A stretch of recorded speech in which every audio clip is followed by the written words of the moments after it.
बोलिए सद्गुरुदेव की जय। कबीर पंथी जीवनचर्या।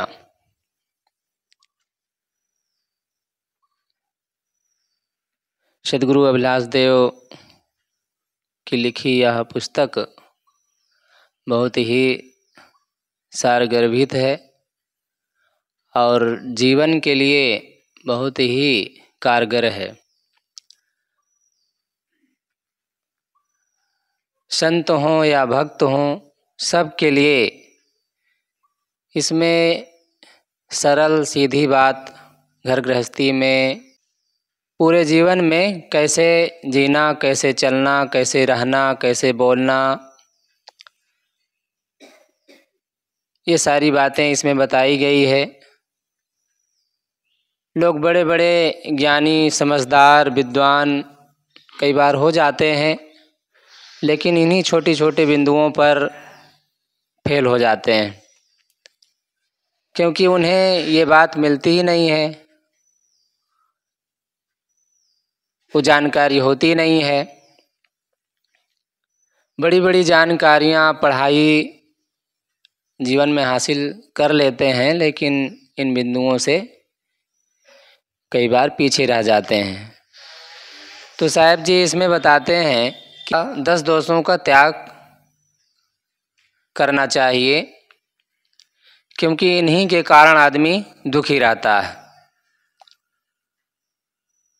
जीवन में 3 पार्ट हैं, तन, मन और वचन, और इनमें 10 दोष होते हैं। उसे कैसे त्याग करना है साहब इसमें बताते हैं। और जानबूझ करके शक्ति चले तक किसी जीव पर हिंसा न करना, चोरी, हिंसा, व्यभिचार, ये 3 दोष माने जाते हैं। तो चोरी न करना, व्यभिचार न करना और शक्ति चले तक किसी जीव को कष्ट न देना। वचन के दोष हैं गाली, निंदा, झूठ। किसी को किसी भी स्थिति में गाली नहीं देना चाहिए। गाली किसी को पसंद नहीं होती है। लोग हमें गाली देते हैं, कटु बोलते हैं तो कष्ट होता है, दुख होता है। इसलिए हमारा भी कर्तव्य है कि अपने वाणी के द्वारा किसी को कष्ट ना दें। निंदा भी ना करें, क्योंकि अपनी निंदा हम नहीं सुनना चाहते हैं, तो दूसरा कैसे अपनी निंदा सुनना चाहेगा। जब किसी की निंदा करते हैं तो अगले को कहीं ना कहीं मन में खिन्नता या चोट पहुंचती है, दुख होता है। तो निंदा से भी बचना चाहिए। और मिथ्या भाषण, जो ज़्यादा बोलता है तो अक्सर उसकी बातों में झूठ ज़्यादा निकलता है, विश्वास खत्म होता है। तो अपने वचन का हमें पक्का होना चाहिए।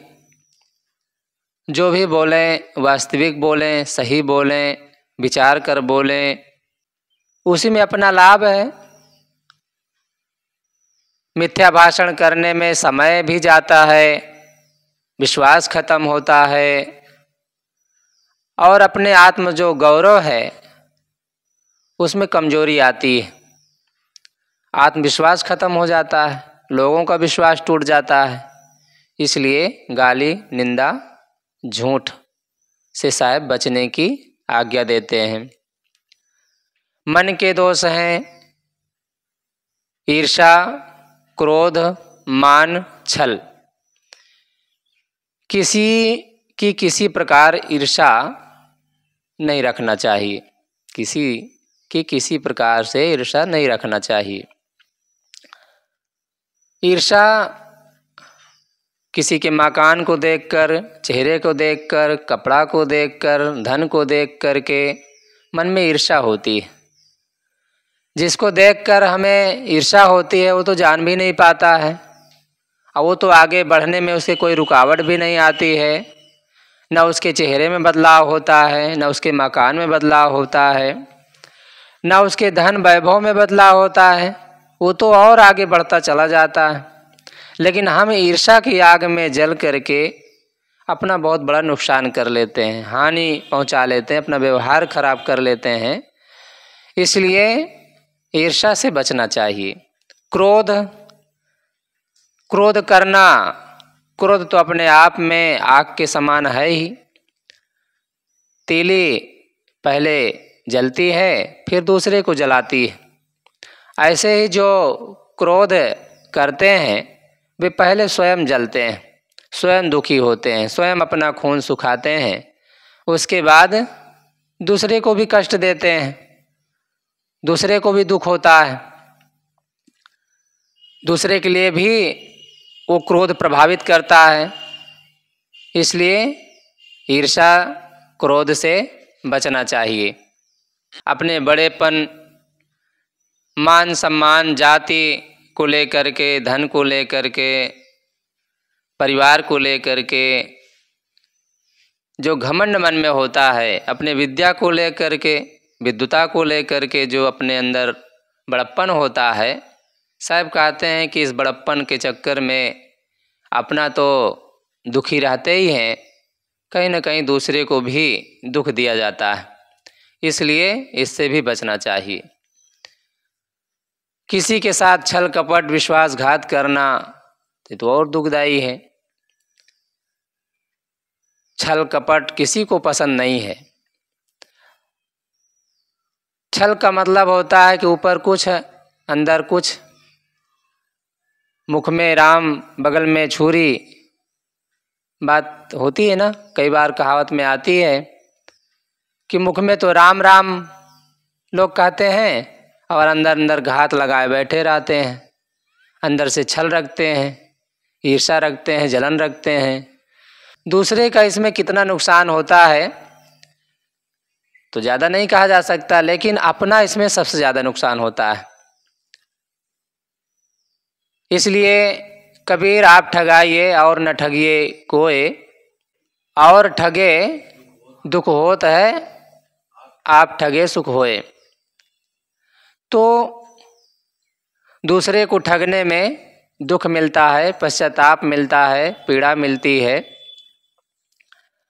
खुद ठगा जाओ तो उसकी भरपाई सहजता से ही हो जाता है, ज़्यादा पश्चाताप भी नहीं होता है।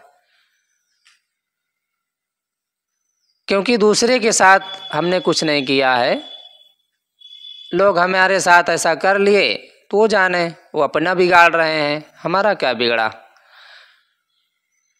हमसे वही चीज़ छीन सकते हैं जो यहाँ की चीज़ें हैं, आखिर यहीं से तो हमें मिली है, धन यहीं से मिला है, परिवार यहीं से मिला है, कपड़ा यहीं से मिला है, यहीं सब छूट जाने वाले हैं। और उन्हीं पर कुछ नुकसान कर दिए तो जो नुकसान करता है वो अपना नुकसान करता है, हमारा क्या नुकसान हुआ है, फिर से मिल जाता है, यहाँ के प्राणी पदार्थ फिर से मिल जाते हैं। इसलिए साहब इसमें बताते हैं कि तन मन वचन के 10 दोष हैं, इनको त्याग करें, त्याग करने में ही लाभ है। विवेक पूर्वक कोई काम करते हैं तो स्वयं सुखी रहते हैं और दूसरे को भी सुख मिलता है। दूसरा प्रकरण है 6 पशु कर्मों का सुधार। भोजन, साधन, मैथुन, भय, निद्रा तथा मोह, ये 6 पशु कर्म हैं। यह कर्म पशु भी करते हैं और यही कर्म मनुष्य के जीवन में भी होता है।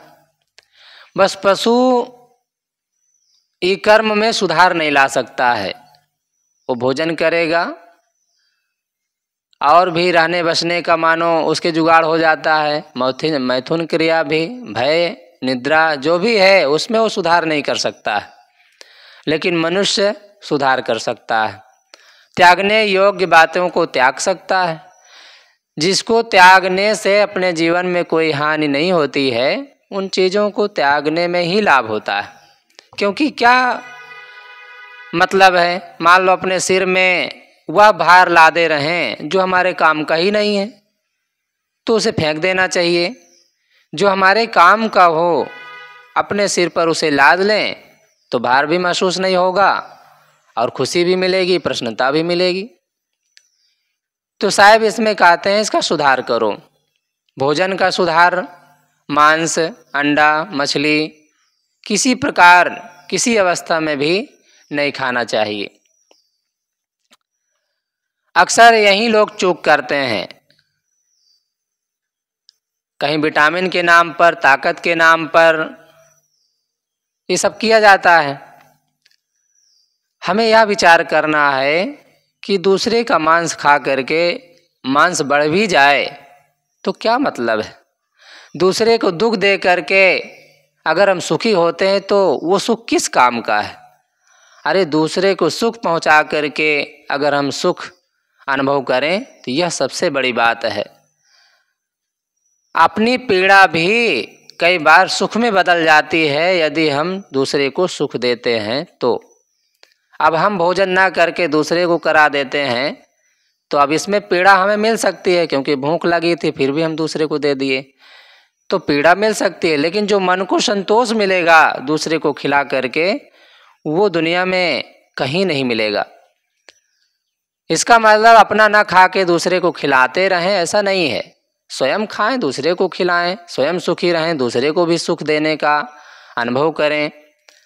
तो खान पान में सुधार होना चाहिए। भोजन में मांस, अंडा, मछली आदि का तो बिल्कुल त्याग होना ही चाहिए, क्योंकि इससे दूसरे को पीड़ा होती है। बिना पीड़ा दिए मांस मिल ही नहीं सकता है। कहीं आकाश से तो मांस आता नहीं, कहीं पेड़ में तो फलता नहीं। शराब, ताड़ी, गांजा, भांग, चंडू, चरस, बीड़ी, सिगरेट, तंबाकू इत्यादि नशीले पदार्थों का भी सर्वथा त्याग होना चाहिए। इनसे तो कोई जीवन में सुख मिलता ही नहीं है, बल्कि नुकसान ही नुकसान है। कई तरह के जीवन में हानियां आ जाती हैं। दांत खराब हो जाता है, रोग हो जाता है, खांसी जैसे, दमा जैसे रोग आ जाते हैं, कैंसर जैसी भयंकर बीमारी भी आ जाती है। इसलिए नशीले सारे पदार्थों का हमें त्याग करना चाहिए। बेईमानी, ठगाई, घूसखोरी, अन्याय, जबरदस्ती, छलकपट तथा किसी प्रकार की भी अनीति पूर्वक उपार्जित धन का भोजन न करना चाहिए। जितना बन सके शुद्ध कमाई का हो अथवा दूसरे द्वारा नीति युक्त सहर्ष अर्पित वस्तु का ही भोजन ग्रहण करना चाहिए। दूसरे को ठगने में लोग चूक नहीं करते हैं। कई बार सरकार पैसा देती है, बड़ी कमाई होती है, 60, 70, 80 लाख रुपए तक कोई कोई कमाते हैं, ज़्यादा भी कमाते होंगे, लेकिन फिर भी घूस मिलता है तो रख लेते हैं। उनकी ईमानदारी गायब हो जाती है। तो साहब उसी बात को याद दिलाते हैं कि जितना बन सके अपनी कमाई का धन ही उपार्जित करना चाहिए। अपनी कमाई का जो धन होता है वो हमें संतोष देता है और उससे लोगों को भी सुकून मिलता है। अन्न, साग, फल आदि अमनिया करके तथा शुद्ध कर विचार कर और जल, तेल, घी आदि शुद्ध कपड़े जलछक्का से छान कर शुद्ध चौके के भीतर शुद्ध पात्रों में पवित्र भंडारी द्वारा पकाया हुआ पवित्रता पूर्वक भोजन ग्रहण करना चाहिए। देखिए कितनी बड़ी बात है, पवित्रता पवित्रता पवित्रता। इस पर हमें जरूर ध्यान देना चाहिए, क्योंकि पवित्रता से भोजन करने पर ही मन में पवित्रता आती है। लोग कहते हैं मन को शुद्ध करो, तन को शुद्ध करने से क्या होगा। तन की शुद्धि की जो पहचान है वो मन की शुद्धि से ही है। अगर मन शुद्ध नहीं होगा तो तन शुद्ध हो ही नहीं सकता।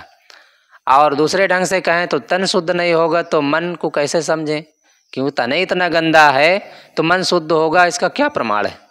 जो तन की गंदगी पसंद करता है वो मन की शुद्धता कैसे पसंद करेगा। मन शुद्ध हो ही नहीं सकता है।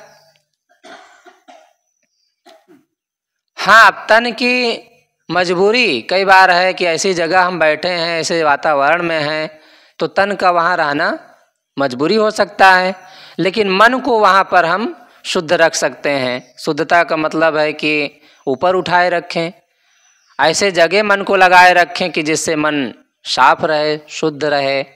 क्योंकि तन की तो मजबूरी हो गई और मन को तो विचार करके, सोच करके, विवेक पूर्वक मन को ऊपर उठाया जा सकता है, क्योंकि वो तो हमारे हाथ में है। उस वातावरण से अपने तन को भी हटा लें तो और अच्छी बात है। भोजन में शुद्धि तथा अपनी प्रकृति की अनुकूलता का ध्यान जरूर रखना चाहिए। जो हमें रुचे पचे और अनुकूल हो, शरीर के लिए स्वास्थ्यवर्धक हो, वही भोजन हमें पसंद करना चाहिए। जब जैसा रूखा फीका मिल जाए प्रेम पूर्वक खा लेना चाहिए, क्योंकि अब तन जीने के लिए भोजन की ज़रूरत है, तो उसी के लिए भोजन किया भी जाता है। ज़्यादातर तो रूखा फीका भोजन ही ताकत देता है, शक्ति देता है, संतोष देता है। कभी कभी स्वादिली वस्तुओं का प्रयोग कर लें, वो भी अपने अनुकूल ही हो तभी अच्छा रहेगा, वरना वो दुख का कारण बन सकता है। सतगुरु कबीर साहब बड़े सरल शब्दों में एक साखी कही है, रूखा फीका खाए के ठंडा पानी पियो, देख पराई चूपड़ी मत ललचाओ जीव। दूसरे के घी चुपड़ी को देख करके ललचाएं तो इससे क्या होगा? ऐसा तो है नहीं कि हमारी रोटी भी चुपड़ी हो जाएगी। असंतोष पैदा होगा, मन में खिन्नता आएगी, दुख होगा, कोई मतलब नहीं निकलेगा। इससे जो अपने थाली में है रूखा फीका वही अपना है। अपने प्रारब्ध में जो होता है, भाग्य में जो होता है, वही तो हमें मिलता है। मांसाहारियों का बनाया हुआ या छुआ हुआ भोजन ना ग्रहण करें। देखिए यहाँ पर लोग कहते हैं ना कि अरे ये जात पात का चक्कर नहीं रखना चाहिए, किसी प्रकार का भेद नहीं रखना चाहिए, मनुष्य तो भी है। ये बात सही है।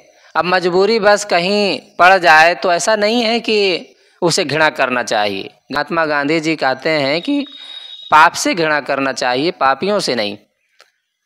पापी तो अपने स्वभाव से मजबूर है, खास बात है पाप से हमें घृणा करना चाहिए। यहाँ बात है कि मांसाहारियों के छुआ हुआ भोजन नहीं करना चाहिए। वो खुद गंदा है, मांस खाता है, और तो उससे थोड़ा से भेद रखेंगे तो उसमें हो सकता है सुधार आ जाए, बदलाव आ जाए, उसे भी मांस से घृणा हो जाए, ऐसा हो सकता है। और जब हम उसे बराबर का दर्जा देंगे, अपने पास बैठा के खिलाएंगे और सम्मान देंगे उसी के साथ, या उसी की थाली में हम भी खाएंगे, तो सुधार तो नहीं होगा, बल्कि वो घमंड आ जाएगा कि हम में उसमें क्या अंतर है। और फिर वो जाके प्रचार भी करेगा कि सारे भगत संत हमारे साथ खाते हैं और उनमें हम में क्या फ़र्क है, ऐसा मान करके और सुधरेंगे नहीं और बिगड़ जाएंगे। तो यहाँ भेद की बात नहीं है, केवल शुद्धता और अशुद्धता का भेद है। इतना तो करना ही चाहिए। भाई अगर हमारा भगत नहीं है और हम भक्त हैं तो थोड़ा से भेद रखने से उसमें सुधार आ सकता है। और जब भाई भाई मान करके उसको साथ में खिलाएंगे पिलाएंगे तो क्या बदलेगा? जैसी परिस्थिति हो वैसा हमें अपने जीवन को ढाल लेना चाहिए। जितना बन सके शुद्धता की ओर ही आगे बढ़ना चाहिए और लोगों को भी उसी की सीख देना चाहिए। भूखे और पीड़ित व्यक्तियों को भी कुछ देना चाहिए। कई माताओं का स्वभाव होता है, आदत बनाए रहती हैं कि रोटी बनाते समय 15 मुट्ठी मानो आटा निकालते हैं तो उसमें से 1 मुट्ठी निकाल करके रख देते हैं अलग से किसी को देने के लिए। ऐसे 2-4 दिन इकट्ठा हो गया तो 4-5 मुट्ठी 10 मुट्ठी जो भी हो गया, तो कोई भिक्षुक आ गया या कोई संत भगवान आ गए तो उनको वो दे देते हैं। तो ये अच्छा स्वभाव है। अब 15 मुट्ठी बनाते, आटा सानते, ये गूंदते तो सब खत्म हो जाता, लेकिन उसी में से सबका पेट भी भर गया और 1 मुट्ठी बच करके दान का दान भी हो गया। तो जो तू आया जगत में तो ऐसा कर ले, कर साहेब के बंदगी भूखे को कुछ दे। भूखे को भोजन देना, प्यासे को पानी देना पिलाना, ये सबसे बड़ा पुण्य है। और इससे बड़ा पुण्य है कि गलत मार्ग में चलने वाले को अच्छे मार्ग में लगा देना, ये सबसे बड़ा पुण्य है।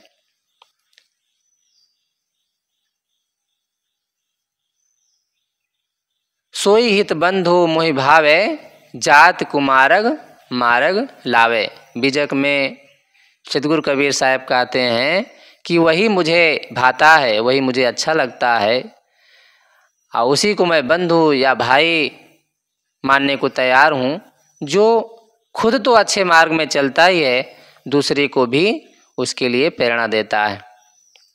तो भोजन दे देना, पानी दे देना, दूसरे को भूखे को पेट भर देना, ये तो बड़ी बात है, पुण्य है ही, लेकिन इससे भी बड़ा पुण्य है सही मार्ग में लगा देना। जेल में कंबल बांट देना, भोजन बांट देना,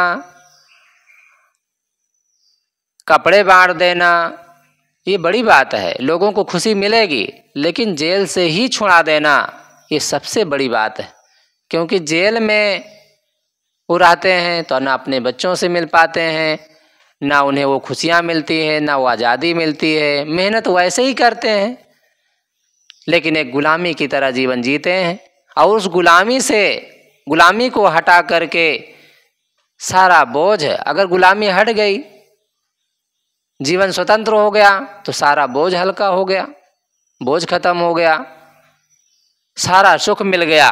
तो सबसे बड़ा पुण्य है जेल से बाहर कर लेना।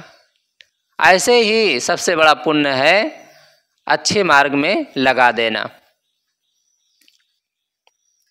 छादन का सुधार।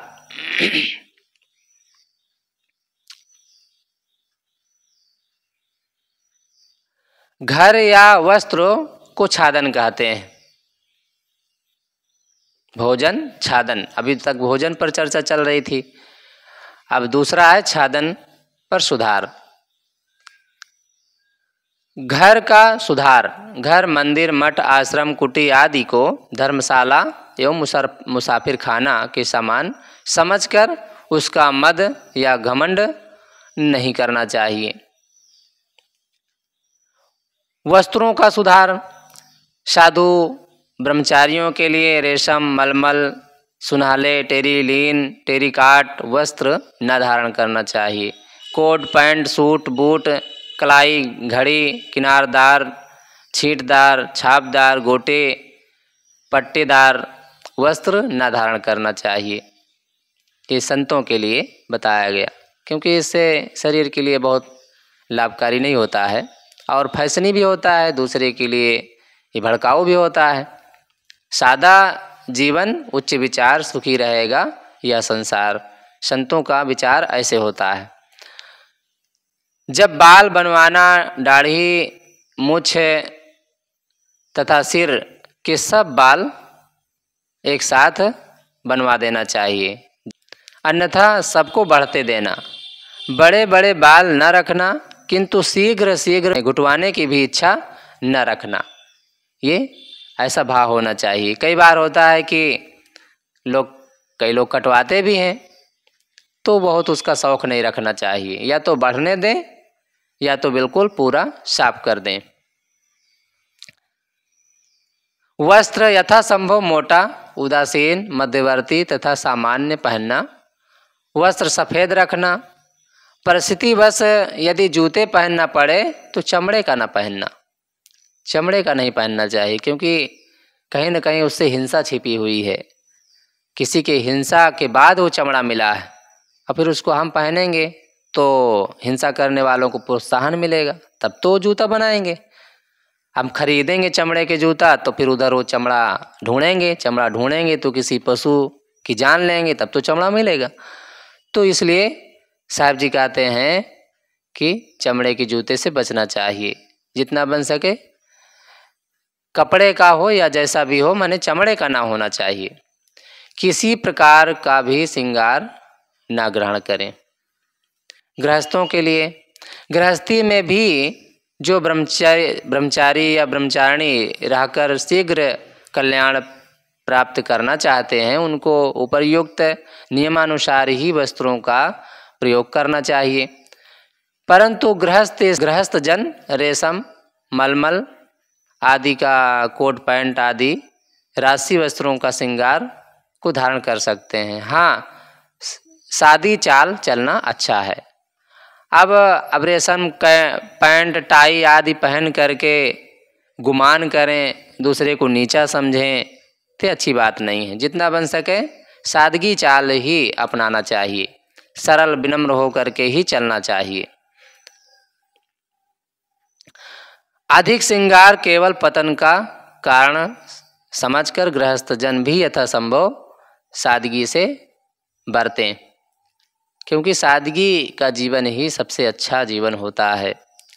शरीर के छिद्रों को ढकने के लिए इसे शीत, धूप, वर्षा, कीड़े आदि से बचाने के लिए वस्त्रों का उपयोग करें, फैशन के लिए नहीं।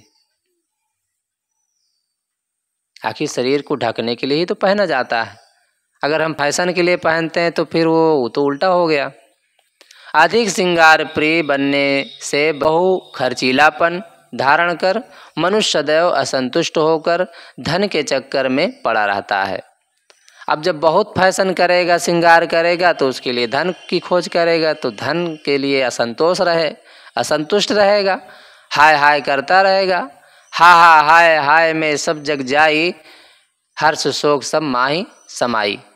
हकर सब बड़ बड़ गयु, हा हा मर्म न काहू पयऊ।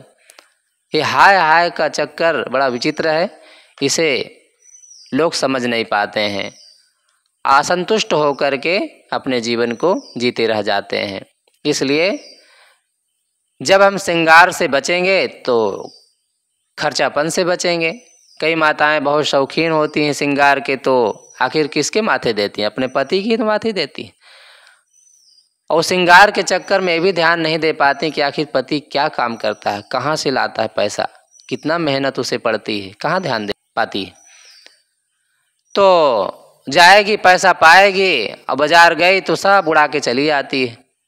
तो जितना बन सके श्रृंगार से बचेंगे तो बहु खर्चापन से बचेंगे, ज़्यादा खर्चा नहीं होगा। वही पैसा आपके बच्चों के पढ़ाई लिखाई में काम आ सकता है और आपके जीवन निर्वाह में काम आ सकता है।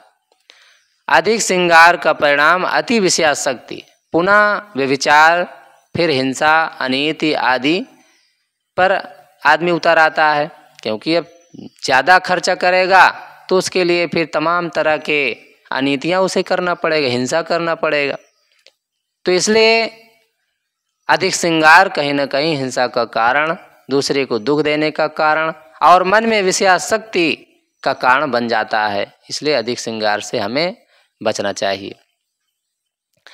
अतः श्रृंगार को पतन का मूल समझकर उससे दूर रहना चाहिए। नारियों को चाहिए कि आभूषण पहनने का आदती न बने। देखिए साहब जी यहाँ पर बता रहे हैं, आभूषण पहनने से सिवा हानि के लाभ नहीं होता है। अब आभूषण पहन करके पहली बात तो निर्भय नहीं रह सकती हैं। कहीं गहना पहन करके वो चलें रास्ते विरास्ते में तो डरती रहेंगी। रखने में उसने बड़ा ध्यान रखना पड़ेगा। थोड़ी भी चूक हो गई तो लोग दांव लगा सकते हैं, लोग चुरा सकते हैं और गड़बड़ हो सकता है मामला। इसलिए उनकी हानि ही है। और कई बार ये भी होता है कि आप गहना पहनती हैं तो लोगों को ईर्ष्या होने लग जाती है, तो लोगों की ईर्ष्या के भी कारण बन जाते हैं। तो वैसे ही जीवन को जिएं जिससे कि लोगों के मन को भी संतोष बना रहे, ये भी ध्यान रखें। हाथ पैर की अंगुलियों में छल्ला मुंदरी आदि न पहने, हाथ में तो निश्चित ही न पहने, इससे अशुद्धि रहती है। क्योंकि उसी हाथ से हम बच्चों को, परिवार को अथवा संतों को, गुरुजनों को भोजन कराते हैं।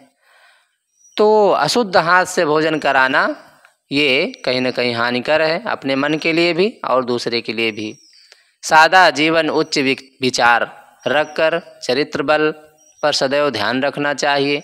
क्योंकि चरित्र बल ही सबसे ऊंचा बल है, सबसे बड़ी ताकत है, सबसे बड़ी शक्ति है। और इसमें जो बलवान है वो जहाँ भी रहे वो सुखी रह सकता है। क्योंकि इसी के लिए कहा जाता है ना कि जब चित्रकूट में राम लक्ष्मण और सीता माता गई तो वहाँ कुटी बनाना था। भगवान राम ने कहा कि लक्ष्मण देखो, जाओ कहीं पता लगाओ, जंगल का कोई मालिक हो ताकि हम यहाँ कुटी बना लें, पूछ कर आओ। तो पूछने गए तो कोई मिला नहीं। एक बंदर मिला तो लक्ष्मण जी पूछते हैं कि भाई ऐसी बात है, हम कुटी बनाना चाहते हैं, तो आपका क्या आदेश है? और तो हमें कोई मिला नहीं, आप ही को हम जंगल का राजा मान करके आपसे पूछते हैं, आप बताइए। तो वो क्या करता है, अपने मुख को और प्रसाद इंद्री को दबा करके पकड़ करके घूम गया। तो लक्ष्मण जी को बहुत गुस्सा आया, तलवार निकाल लिए, लेकिन भैया का आदेश ना होने से फिर तलवार रख लिए और बहुत गुस्से में आकर के भैया के सामने बताते हैं कि हमें कोई नहीं मिला। कहा अरे कोई तो मिला होगा। कहा एक बंदर मिला, बड़ा बदतमीज बंदर था, ऐसा ऐसा वो व्यवहार किया। तब भगवान राम कहते हैं कि ऐसा अगर तुम तलवार से मार देते तो बहुत बड़ा पाप हो जाता। अरे उसने तो सीख दिया है, बंदर नहीं बल्कि सच में कोई देवता मानो था। वो सीख दिया है कि अपने पेशाब इंद्री और अपने मुख को अपने बस में रखो, फिर कहीं भी कुटी बना लो, कोई कष्ट नहीं होगा, कोई दुख नहीं होगा। क्योंकि इन्हीं से तो आदमी हार जाता है और इन्हीं से धोखा खा जाता है, समझ नहीं पाता है और अपने जीवन को बर्बाद कर लेता है, कहीं टिक भी नहीं पाता है, जहाँ भी जाता है ठोकर ही खाता है। मैथुन का सुधार। साधु ब्रह्मचारियों के लिए तन मन वचन से आजीवन ब्रह्मचर्य व्रत का पालन करना चाहिए। गृहस्थों के लिए जो गृहस्थ नित्य सत्य स्वरूप में शांत होना चाहे, उन्हें भी जब से ज्ञान हो जाए तब से व्रत लें, तब से जीवन पर्यंत अखंड ब्रह्मचर्य का पालन करना चाहिए। जब से जागे तभी सवेरा। अन्य गृहस्थों के लिए 2 स्त्री वाला ना हो। कई बार होता है कि 2 स्त्री वाले हो जाते हैं, तो 2 स्त्री वाले ना बने, अर्थात एक ही विवाह करें और एक ही में संतुष्ट रहें। पुरुष एक व्रती अर्थात एक पत्नी वाला हो और स्त्री पतिव्रता अर्थात अपने ही पति में निष्ठावान हो। पर पुरुष को पिता, पुत्र और भाई तथा पर स्त्री को माता, बहन और पुत्री समझकर दाम्पत्य जीवन पवित्र हो, ऐसा जीवन जीना चाहिए। गृहस्थी मर्यादा अनुसार दंपत्ति का केवल ऋतुकालिक संबंध होना चाहिए। अत्यंत विषयासक्ति का त्याग होना चाहिए। 1-2 संतान हो जाने पर नर नारी दोनों गृहस्थी में रहते हुए ब्रह्मचारी ब्रह्मचारिणी बन जाएं, क्योंकि इन्हीं से अपना कल्याण है, इसी में अपना उद्धार है। चाहे संतान हो या ना हो, परंतु 40-45 वर्ष की अवस्था बीत जाने पर तो दोनों अवश्य आजीवन के लिए ब्रह्मचारी ब्रह्मचारिणी बन जाएं, क्योंकि दोनों का इसमें फायदा है। एक दूसरे का संबंध भी भाई बहन की तरह रखना चाहिए, तो अपने आप जीवन निभ जाएगा और जीवन का उद्धार भी होगा। दोनों से संबंध विच्छेद, तलाक देना, निम्न 2 कारणों को छोड़कर कभी किसी दशा में भी ना होना चाहिए। यदि दोनों में कोई आजीवन ब्रह्मचर्य व्रत लेना चाहे, साधु सन्यासी बनना चाहे, तो विरक्त हो जाए तो संबंध विच्छेद कर सकता है। अब विरक्त होना चाहता है तो अब त्यागना ही पड़ेगा। और यदि दोनों में कोई व्यभिचारी या व्यभिचारिणी हो जाए और समझाने बुझाने पर भी किसी भांति न माने, तो इस दशा में भी संबंध विच्छेद किया जा सकता है। अन्यथा दोनों को एक दूसरे का साथ निभाना चाहिए, क्योंकि इसीलिए शादी होती भी है। कोई 1-2 दिन के लिए तो शादी होती नहीं है कि भाई पूरे जीवन के लिए होती है। व्यभिचार कर्म कर नर नारी सर्वथा त्याग करे। यदि किसी ने भूल दशा में 2 विवाह कर लिया हो तो उसे चाहिए कि दोनों के साथ उत्तम व्यवहार बर्ताव करे। अब कोई 2 विवाह कर ही लिया है तो अब मजबूरी है उसकी, तो दोनों के साथ अच्छा संबंध रखे, मधुर व्यवहार करे, तभी वो संतुष्ट हो सकता है, वरना जीवन भर रोएगा। एक इधर पैर खींचेंगे, एक उधर खींचेंगे तो रोना ही पड़ेगा। भय का सुधार। रोग लगने, धन मान की हानि, भोजन मृत्यु होने आदि का भय त्याग करना। प्रारब्धाधीन जो होने वाला होगा वह होगा ही, फिर व्यर्थ का भय क्यों करें। हाँ, संयम, औषध तथा शुद्धाचार रखना चाहिए। भूत प्रेत, चुड़ैल, मरी मसान, जिंद, बैताल तथा जड़ देवी देवता सब कल्पित हैं, असत्य हैं। इसी प्रकार टोना टामर, मंत्र तंत्र, झाड़ फूंक, ग्रह कोप, दिशाशूल, शकुन अपशकुन आदि भी कल्पित हैं, अतः इनका भय सर्वथा त्याग देना चाहिए। भय एक भावना मात्र है, इसके त्याग कर देने से कोई हानि नहीं होगी। भय मानना चाहिए अपने दोषों का, कुसंग का तथा अपने मन इंद्रियों का, अर्थात हमसे दोष ना हो जाएं या भय रखना चाहिए। गुरुजनों का भय रखना चाहिए क्योंकि इससे अपना सुधार होगा।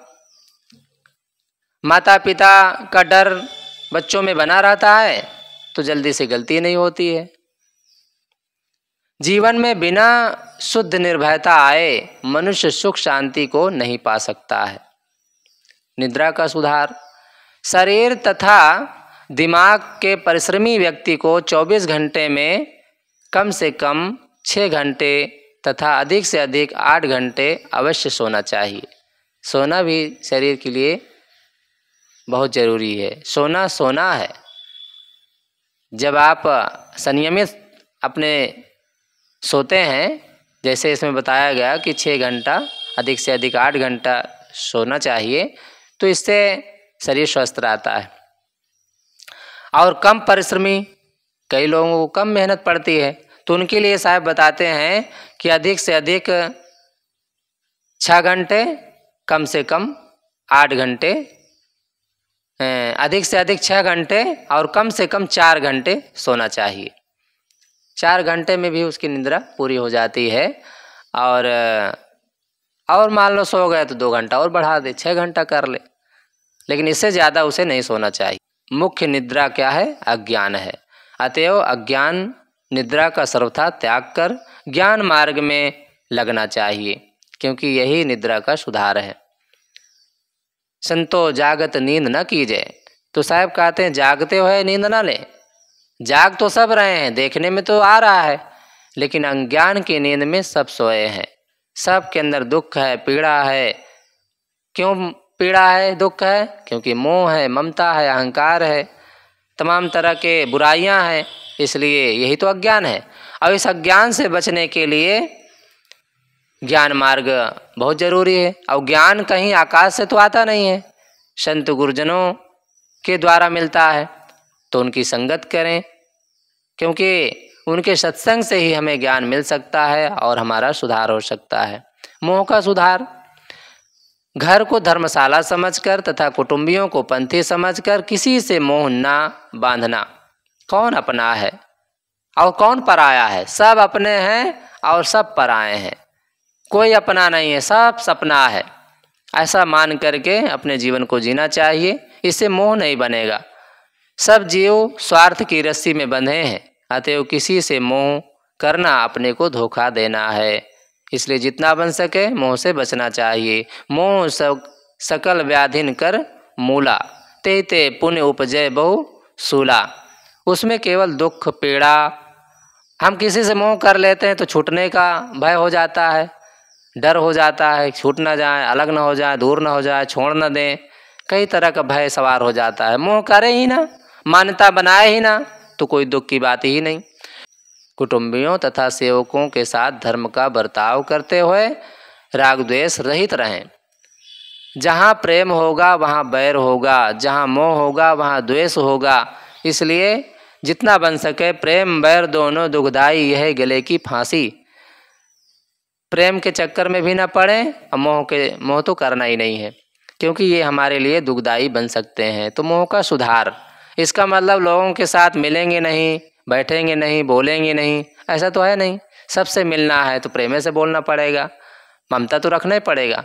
लेकिन ममता का मतलब ये नहीं है कि आप दुखी होने के लिए ममता कर लें, बस सेवा के लिए। अब एक दूसरे की सेवा करना है तो भाई ममता तो रखना है। अब कोई कहाँ है, क्या है, लेटा है, बैठा है, क्यों लेटा है, इसका तो पता लगाना पड़ेगा है कि नहीं सही है, भोजन किया कि नहीं किया, आखिर इसको ख्याल में तो रखना पड़ेगा।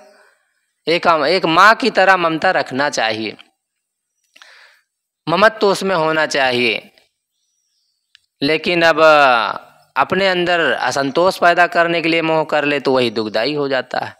तो इसमें भोजन, छादन, मैथुन, भय, निंद्रा, मोह का बहुत ही साफ शब्दों में चतुर विलास देव ने बताया, और इस पर हमें ध्यान देना चाहिए। आज यहीं पर, फिर कल। बोलिए सद्गुरुदेव की जय, संत समाज की जय, भक्त समाज की जय। साहिब बंदगी साहिब। वंदन है गुरुदेव तुमको, वंदन है गुरुदेव, है गुरुदेव तुमको, वंदन है गुरुदेव। के फंदा भारी काल जाल, के फंदा भारी परख लखायो भेव तुमको, परख लखायो भेव तुमको, वंदन है गुरुदेव, वंदन है गुरुदेव तुमको, वंदन है गुरुदेव। शास्त्र सब खोजत हारे, वेद शास्त्र सब खोजत हारे, मर्म न जानत केव तुमको, मर्म न जानत के तुमको, वंदन है गुरुदेव, वंदन है गुरुदेव तुमको, वंदन है गुरुदेव। न और को दाता गुरु समान, और को दाता ताकि करिए सेव तुमको, ताकि करिए से तुमको, वंदन है गुरुदेव, वंदन